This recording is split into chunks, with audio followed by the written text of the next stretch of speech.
I call Todd Muller. Well, what a great privilege to be able to stand up here and have a couple of comments with respect to the third and final reading of our Social Security Commencement of Benefits Amendment. And wasn't it great to follow Alfred Naro, who put in context some of the interesting comments that we've heard in the last hour or so when he talked about a bit of history with respect to parties that have put historical retrospective validating legislation into the House. And for those who have been totally opposed to this, suddenly hearing some of their history repeated back to them, you could tell it wasn't particularly comfortable. It was a shame that he stopped, Mr Speaker. It was a shame he didn't carry on for another 2 or 3 minutes.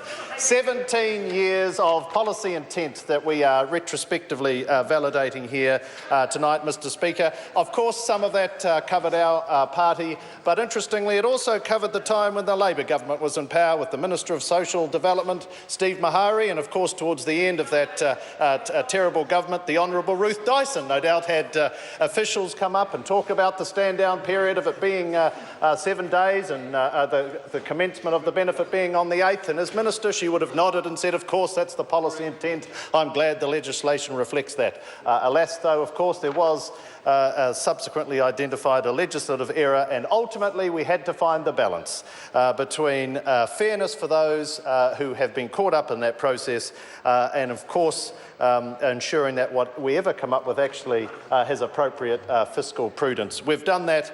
It's a great bill, and Mr Speaker, I commend this bill to the House. I call Jan Logie. Thank you,